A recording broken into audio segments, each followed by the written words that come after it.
కల్పించాలి 2027 వరకు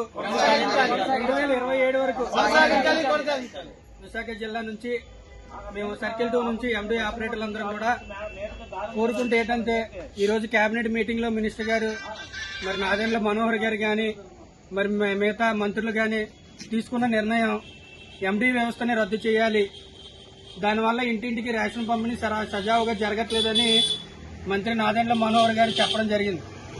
మరి ఏ జిల్లాలో కూడా లేని విధంగా రేషన్ పంపిణీ అదే డోర్ డెలివరీ అనే విధానం బాగా జరుగుతుంది, పర్సెంటేజ్ కూడా ఎక్కువగా ఉంది. కానీ ఈ విషయాలన్నీ కూడా ఆయన దృష్టిలో పెట్టుకోలేదు.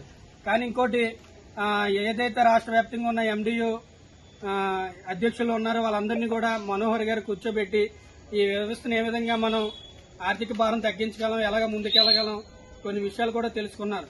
కానీ ఈ రోజు కేబినెట్ లో మా అగ్రిమెంట్ ఉండగానే 2027 వరకు మా అగ్రిమెంట్ ఉండగానే ఉపాధి అనేది ఈ రోజు లేకుండా అయ్యింది. మీరు సడన్ గా కేబినెట్ లో మీరు తీసుకున్న నిర్ణయం 26,000 మందికి ఎలాంటి ఉపాధి మీరు చూపించగలరు, ఎలాగా ఈ సమస్యను పరిష్కరించగలరు అని చెప్తున్నాం.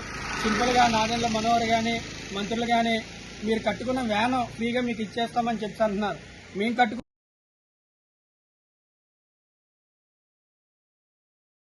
వ్యాన్ అంటే మేము డౌన్ పేమెంట్ కట్టి మా కార్పొరేషన్ నుంచి వచ్చిన నిధుల్ని మాకిచ్చి ఈ విధంగా వ్యాన్లు మీరు ఫ్రీగా తీసుకోమనడం మాకు చాలా బాధాకరంగా ఉంది.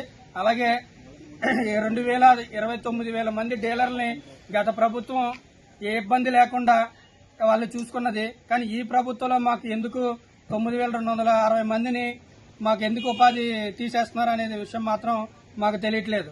ఆ ప్రభుత్వంలో లేని బడ్జెట్ ప్రాబ్లం మరి ఈ ప్రభుత్వంలో మనకి ఏ విధంగా బడ్జెట్ ప్రాబ్లం ఉందో అర్థం కావట్లేదు. ఈ విషయాన్ని మీరందరూ గౌరవ మంత్రివర్యులు కానీ కమిషనర్ గారు కానీ జిల్లా అధికారులు కానీ ఈ విషయాన్ని మీ దృష్టిలో పెట్టుకొని మా యొక్క ఉపాధిని 2027 వరకు ఈ రేషన్ పంపిణీ అనేది కొనసాగించేలాగా చేయాలని మేము మనస్ఫూర్తిగా విశాఖపట్నం జిల్లా యూనియన్ నుంచి మేము మనవి చేసుకుంటూ ఉన్నాం. వర్ధిల్లాలి 2027 వరకు